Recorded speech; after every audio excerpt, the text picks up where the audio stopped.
নমস্কার বন্ধুরা, সুপ্রদীপ কিচেনে স্বাগত। আজকে রেসিপি হলো মটন কারি। তো প্রথমে মাংসটা আমি ধুয়ে নিয়েছি ভালো করে। এরপর আমি টক দই, কাশ্মীরি লঙ্কার গুঁড়ো আর দিয়ে দিচ্ছি আদা রসুনের পেস্ট, আর তার সঙ্গে সর্ষের তেল কিছু দিয়ে এবার আমি একটু ম্যারিনেট করে নেব 1 ঘন্টার জন্য।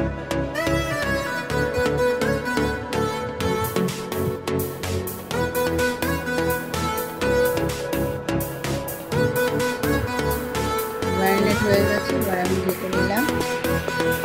এবার প্যানে আমি তেল দিয়ে দিচ্ছি। তেল গরম হতে দিয়ে দিলাম কেটে রাখা আলুগুলোকে এখন আমি একটু হালকা লাল করে ভেজে নেব। ভাজা হয়ে গেছে, এবার আমি আলুগুলোকে তুলে নিচ্ছি।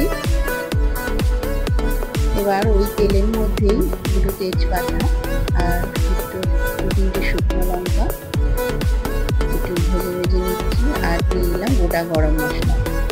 সব কিছু ভেজে নিয়ে এবার কেটে রাখা পেঁয়াজগুলোকে এর মধ্যে দিয়ে দিলাম। পেঁয়াজগুলোকে এখন আমি একটু হালকা ব্রাউন করে ভেজে নেব। তার সঙ্গে একটু নুন আর আদা রসুনের পেস্ট দিয়ে দিলাম। এটাকেও ভালো করে আমি এখন ভালো করে নেড়ে নিচ্ছি, ভাজা করে নিচ্ছি। তারপরে দিয়ে দিলাম একটা গোটা টমেটো। তারপরে দিয়ে দিলাম ম্যারিনেট করে রাখা মাংসটা এর মধ্যে দিয়ে দিচ্ছি। ভালো করে নেড়ে চেড়ে এবার আমি 20 মিনিটের জন্য ঢেকে দিলাম লো ফ্লেমে। 20 মিনিট আমার হয়ে গেছে, ঢাকনাটা আমি তুলে নিলাম।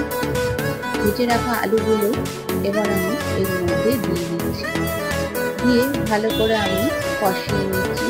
আর একটা জায়ফল কিছুটা অংশ আমি গ্রেট করে দিলাম, যাতে সিদ্ধটা ভালো হয় আর একটু গন্ধটাও ভালো লাগে।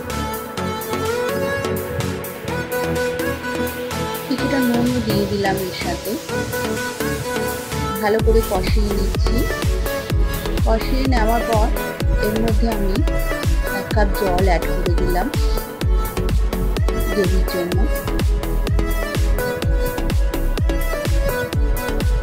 মাংসটা আমার পুরো হয়ে এসছে আর কষেও গেছে। ওপর দিয়ে কিছুটা আমি গুঁড়ো গরম মশলার ছড়িয়ে দিলাম।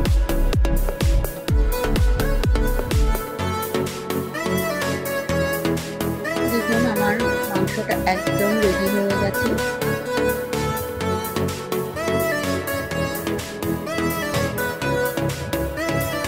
মাখো মাখো হয়ে গেছে, গাঢ় হয়ে গেছে ঝোলটা। এবার আমি গ্যাসের ফ্লেমটা অফ করে দিলাম। দেখুন আমার মটনটা একদম রেডি হয়ে গেছে।